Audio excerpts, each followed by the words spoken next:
Afternoon, sir. Our topic for today is all about seven instructional design theories. Okay. Who have any idea what is instructional design theories? Anyone? Ikaw na bahala. Ikaw, Kuya Paul. You have any idea?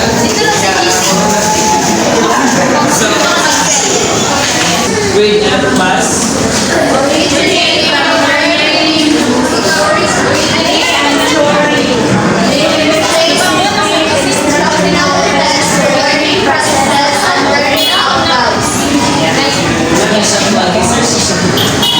So, instructional design theories, this theory guides instructional design and instructional practices. So, learning theories can help educators or instructional designers to understand how people learn.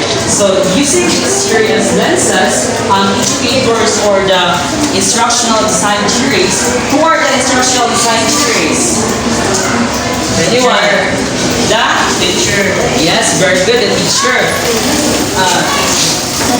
Through instructional design theories, educators and instructional designers can understand the role of the learner, the role of the teacher, and the learning happens in the various ways. So each theories has influence and shaped by the instructional design practices. So instructional design theories provide guidance for what? For educators on how to work, on how to develop strategies, techniques. Did you get it, class? Yes, sir. Okay, so according to RICHEBOY 1999, describe four major characteristics of instructional design theory. First is It is design-oriented. okay, it focuses on how to attain goals for learning or development, as it provides direct guidance for educators on how to achieve the student goals. Next is It defines methods of instruction. okay, which refer to the ways on how to support, facilitate learning, and the solutions which those methods should be applied or used in the teaching and learning context.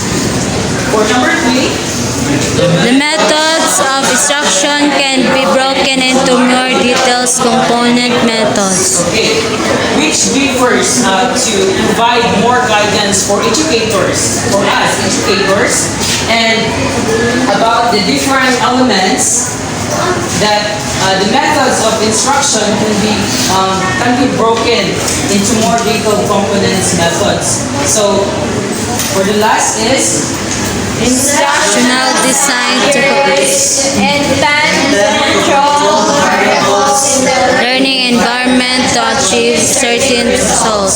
so these theories are not just about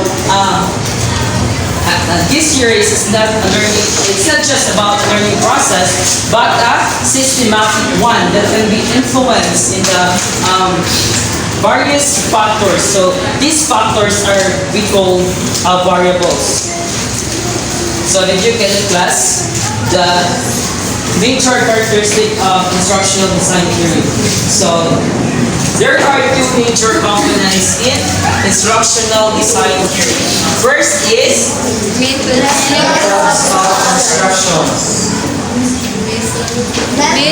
So facilitating human learning and development.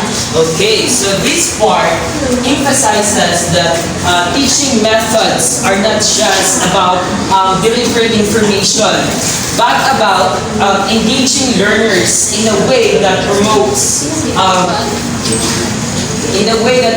the understanding, the skills, and overall development of the learners. So for example, for this is hands-on activities. What are the examples of hands-on activities?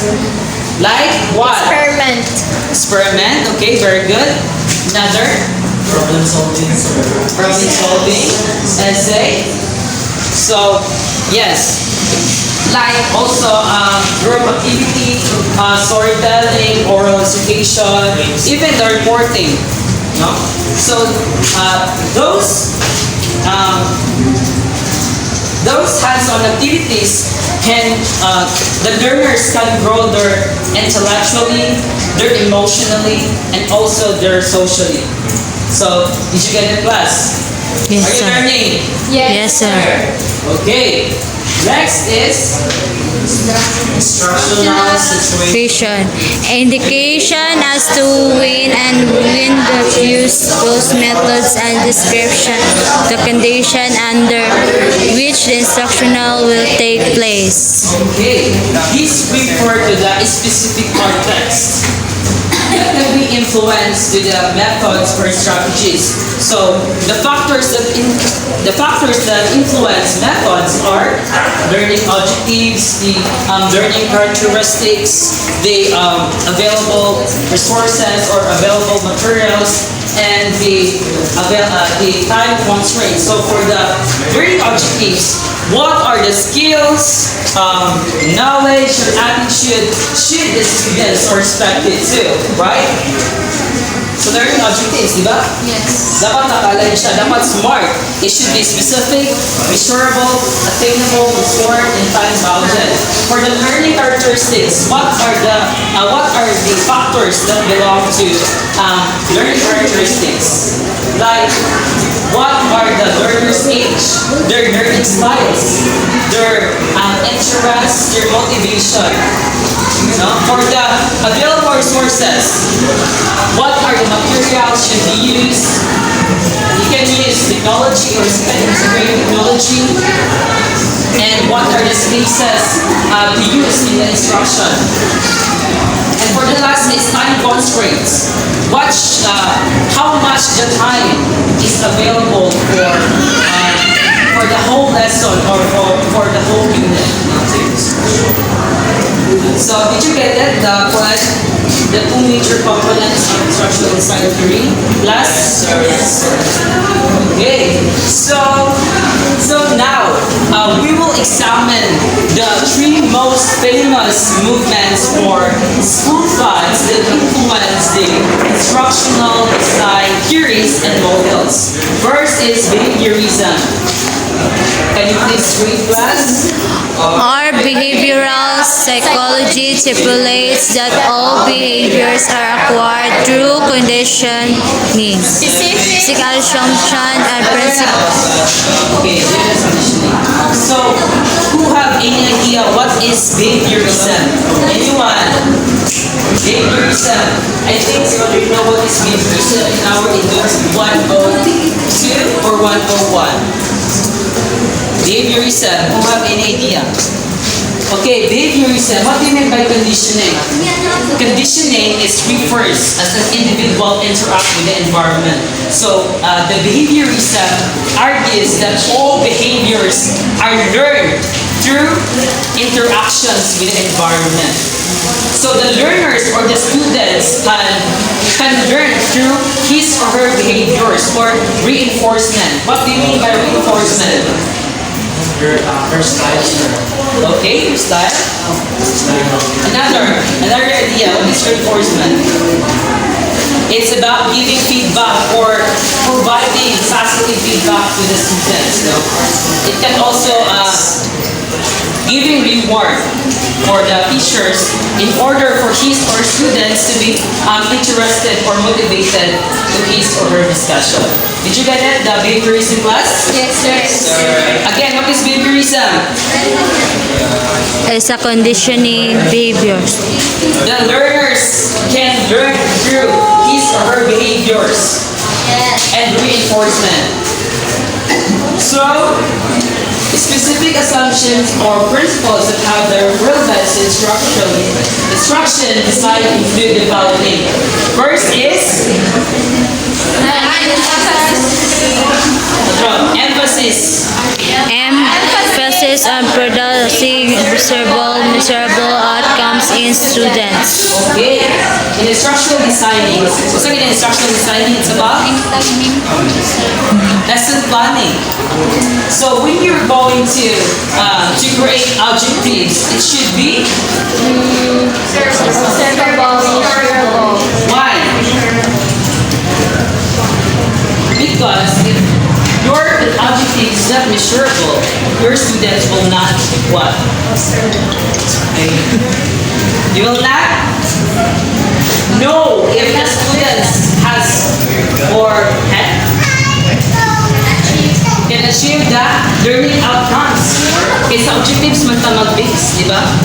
Kung mali ang objectives, it means na nato ang sulod sa lesson plan is yes, useless. So objectives with that.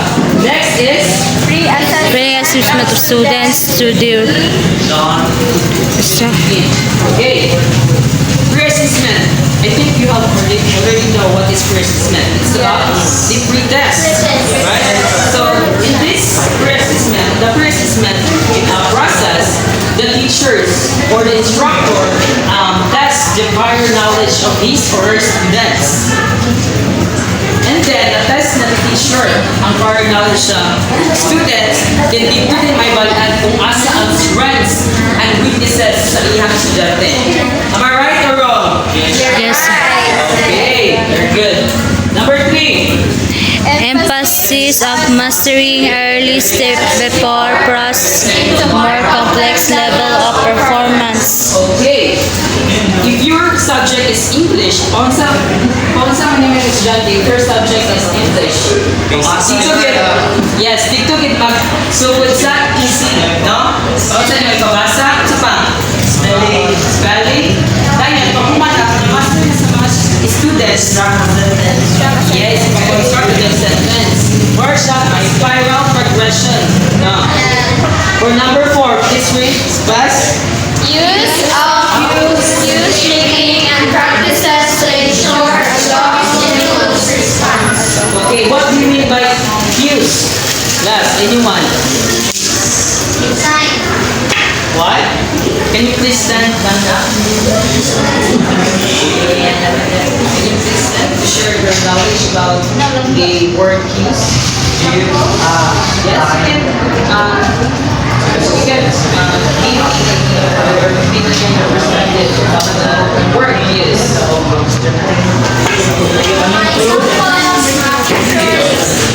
Yes, very good. So, cues is mo siya ang mga signals or prompts na gamiton sa teacher. Ano siya? Strategy siya. No? To shape and practices to ensure a strong stimulus response. Ibalik-balik sa teacher, hantod, mamaster sa estudyante ang isang lesson before we proceed the next lesson. Am I right, class? Yes, sir. Okay. So you understand na about the principles or assumptions of the instructional design theories. Wala naglibog or naglibog? Yes, sir. Okay. So here are the examples of behavior's theories. First is this grade class. This theory asserts that learners' behavior are shaped by reinforcement of desired behaviors. Okay, according to Skinner's program distribution, the learners can learn through reinforcement. Again, what is reinforcement, Gale? Giving feedback, yes. What the other term? Or yeah. Giving rewards. Yes, giving rewards. Through giving rewards or giving positive feedback, the students will be what? Motivated. Yes, motivated and interested. So, do you get that? The Skinner's program distribution. Yes, sure. Next is Keller's personalized system of instruction. Please read class. Keller identified four essential features of a personalized course: self, pictures, and teacher-student communication. Okay. Have you noticed that Skinners and Killers are one sila? Mas pag-state nila.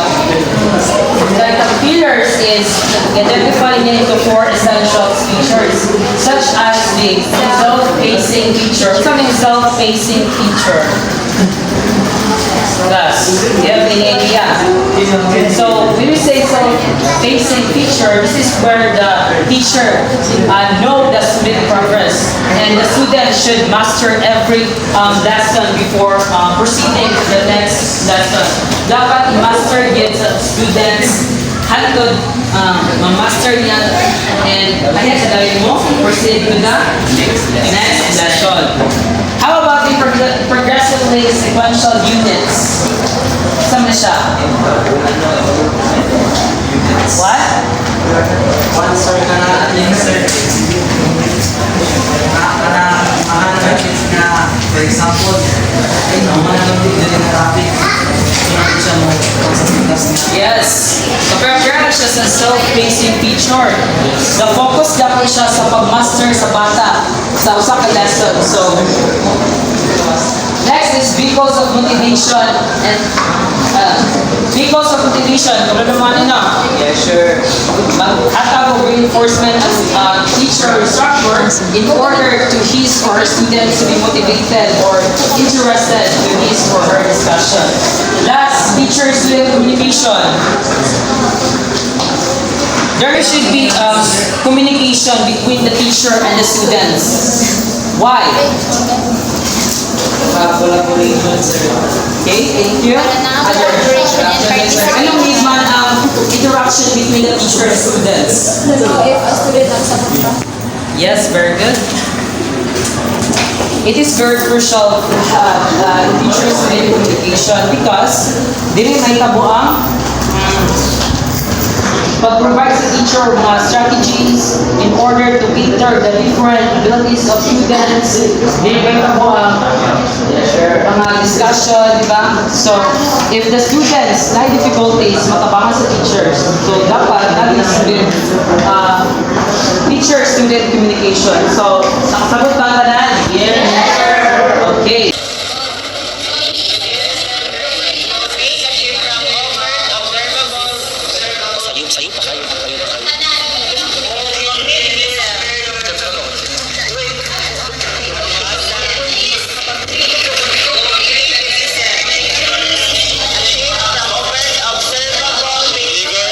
System of the more cognitive process, such as thinking, problem solving, language concept, cognition, and information processing.